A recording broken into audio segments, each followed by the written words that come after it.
Good morning, Bob. How are you doing today? I'm doing well. Thank you. Good morning. I appreciate you having me. Absolutely. We got to get this book into Darius Rutger's hands. That guy, I just listened to a podcast with him, and he must have spent 20 minutes talking about his friendship with Tiger Woods and the stories that they have together. Yeah, you know what? He is an avid golfer, and he likes to, he works his gigs around golf. I think that's pretty impressive. Yeah. For you to bring this book together, because I mean, it's like, okay, we've all read the stories in sports magazines, and we've all been there on TV and things like that, but you really get up close and personal with Tiger's journey. Yeah, I mean, I've been there almost every step of the way of it. I've been at all of his major wins and a lot of his PGA Tour wins, and I've been there through all the downtimes too. Just the relentless injury history that he's had here for 15 years. Mm-hmm. I mean, going back to the U.S. Open that he won on one leg, and then he had a major knee surgery after that, and then he comes back and then he has the scandal, and he had to try to overcome that, and then he started having back issues, and he had to overcome that. And now, obviously, the car crash from a few years ago, which is, it's amazing that he's playing golf at all. Yeah. Even in a limited role, given what he went through there. So it's been quite the journey, and I think that the story is that there's more to it than obviously is just great skill. Yeah, and I love the way that you do embrace the good and the bad times, because there's something to be learned in other people's struggles that we can put into our own journey, because we all struggle. No question. I mean, Tiger has probably a different gear than most of us. He has a different level of resiliency and drive, frankly, that most people don't have. It's human nature. I use the cut streak as a great example of this. He made 142 straight cuts in a row over 7 years. The longest such streak right now is 42 by Xander Schauffele. So he's only 100 behind. It would probably take Xander 4 years to get to 142. Nobody's even gotten within half of Tiger's 142. The previous record was 113. Which was set by Byron Nelson, 60, 70 years ago in a different era. Jack Nicklaus got to 105, by the way.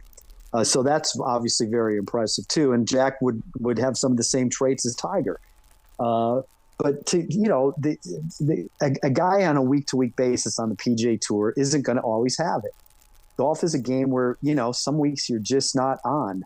And let's say you get out there Friday and you're a shot or two over the cut line and your swing is off and you've been on the road a couple of weeks and you think I might want to get home, and you start thinking about flights, and human nature is you rationalize. You say, you know what, it's not the worst if I miss this cut.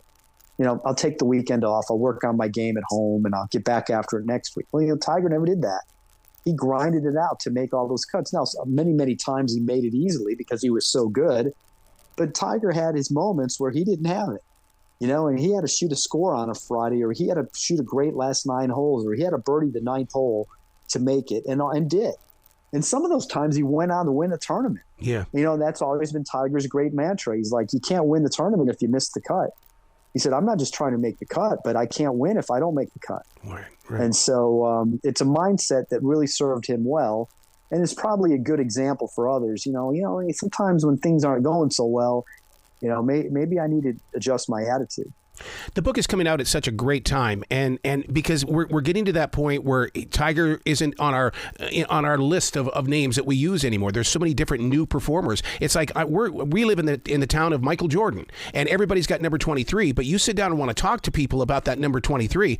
They don't know the story. And that's why this book is so important to me, because it's something that we can use as a tool to get Tiger back into our conversations.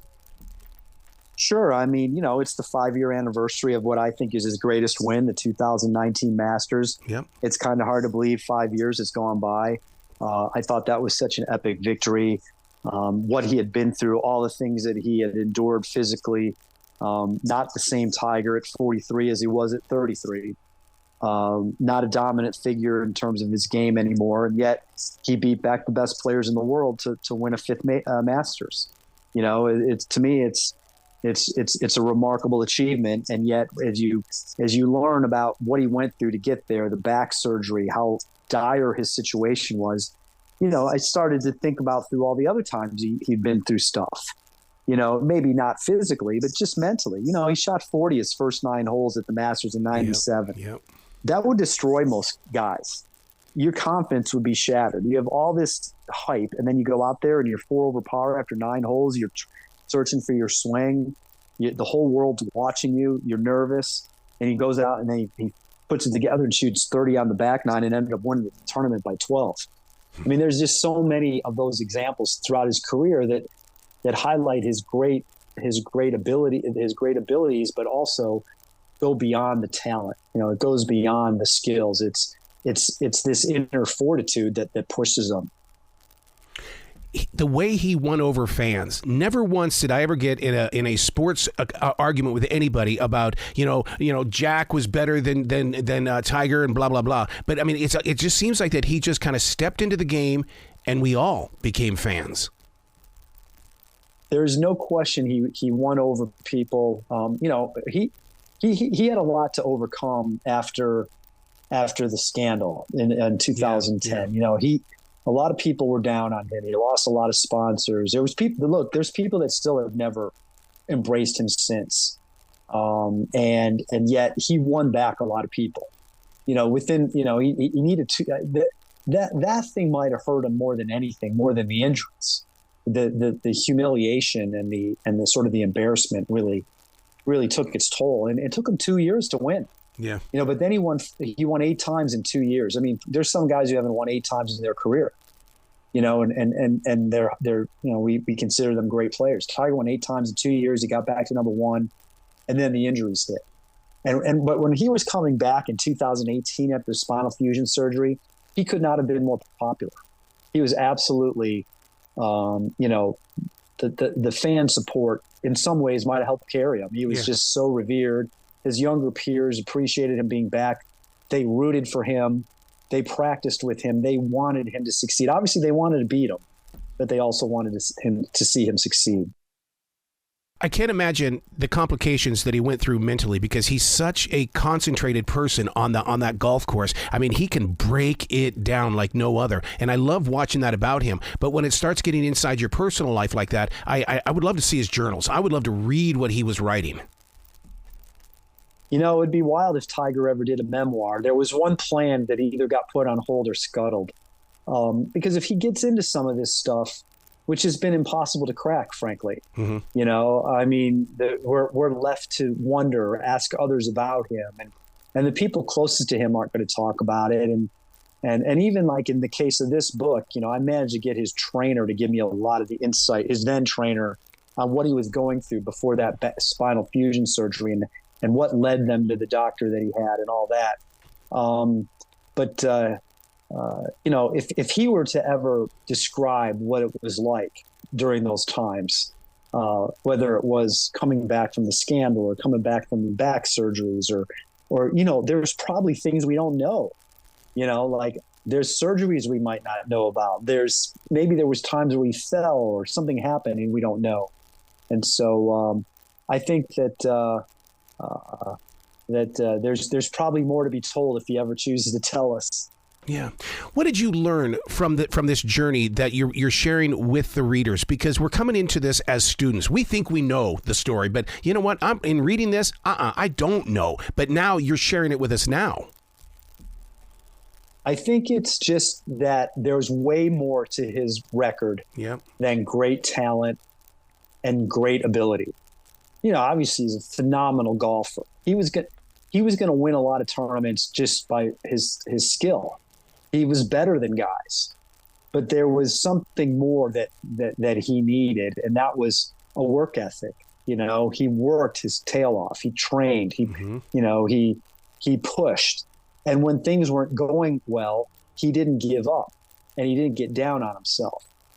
Almost always, he would power through. The cut streak is a great example. The example from a few years ago at the Masters where he made a 10 on a hole at the 12th hole at Augusta in the final round. He was way out of the tournament. He came back and he birdied 5 of the last 6.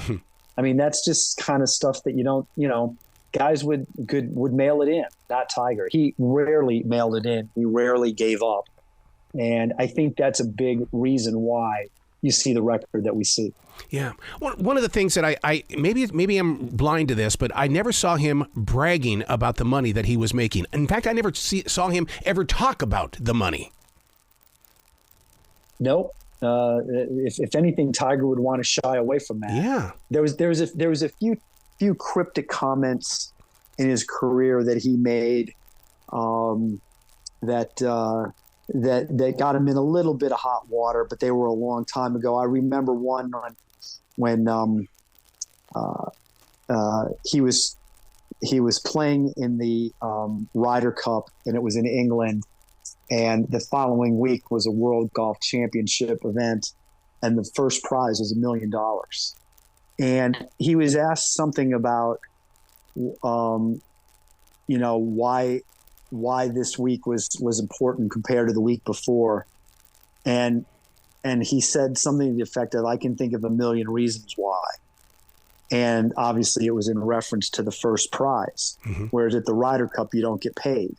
And back in those days, the U.S. was struggling in the Ryder Cup, and Tiger's record wasn't that good, and he was criticized for not caring enough about it. I think what we've come to learn is he cared a great deal.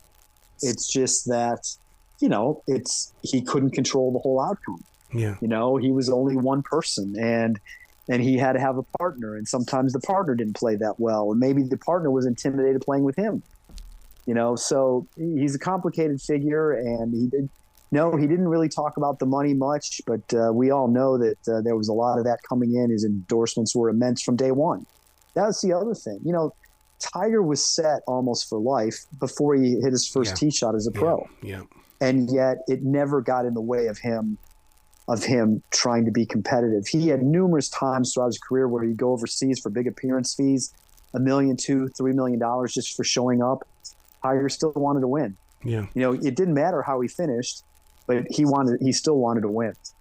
It seems like that he always found his calm, no matter what the commentators were saying, or even worse, what the armchair quarterbacks were saying about Tiger. He always seemed like, you know what, that's your opinion. You're not living in my shoes. Yeah, exactly. I think a lot of people, myself included, we can't grasp what it must have been like, or must be like. Yeah. And he's not let us in that much. He's kept us at arm's length, and so it's not always been that easy to see. I think some of the things that have happened in the latter part of his career have shown a more human side. For the longest time, he was almost robotic. He was so good, and he was so scripted in so much of what went on that you never saw another side. You couldn't see it. You never saw him anywhere. You didn't see it. You didn't see him out, and so he built up this aura that I think we've seen change a good bit over the last decade. Do you think we're going to see a match of the future in the way that Mike Tyson is setting himself up for that boxing match in July? I mean, because it's almost like Tiger Woods could make millions of dollars by taking on just one person, just one.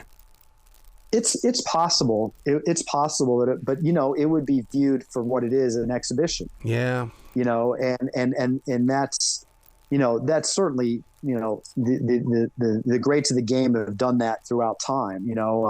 I can see Tiger doing that. He's done that to some degree already. Mm-hmm. I could see him playing senior golf when he turns 50. Getting the use of a golf cart and being able to be competitive again, I think will be something that entices him. I don't think it'll be frequent, but I think he'll do it. And you watch whatever senior event he plays, Champions Tour event he plays the first time. He's going to win it. The interest in that it'll be immense. It'll be off the charts. Yeah, he's going to win it. He's going to win it. And see, that's one thing. It's like, I know that time is moving so quickly, but it's not moving quick enough for me to have Tiger in that league yet. It's like, come on, hurry up, get up there, dude. Yeah, 2 more years to go. And I wouldn't be surprised if we see him out there, if we see him playing some of their majors, and if he still continues to play a handful of regular tour events. His skills are still there. It's just a matter of, can he physically get around? Can he physically prepare? Is he addicted to the game, or is he addicted to the science of the game, or addicted to the victory of the game?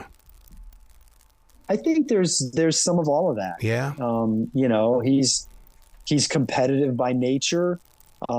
He doesn't like to be on the sideline, and he needs an outlet. And I think that there's something to be said for that. There's something to be said about this book. I've really, in all honesty, by going page by page, I feel like I'm snooping on Tiger. But it's like, no. Bob gave me permission to be in this book, and because I don't have the story, but you're letting us in on this, and it's just something that really, it kind of brings everything together again about a solid man and his journey growing forward.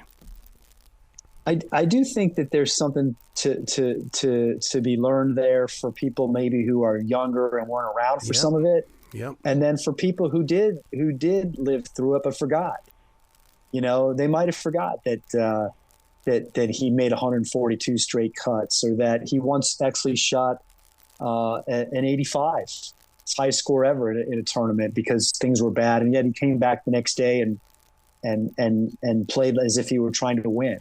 You know, there's just numerous examples of that throughout his career that I try to capture. Wow, I can't thank you enough for this book. Are you going to be writing about anybody else in the future? I don't know. It's possible that I try something else. It's a fun process. It's an exhausting process. Yes, it's nice to have it done. But you know, hopefully I get another crack at it. I love it. Please come back to this show anytime in the future. The door is always going to be open for you.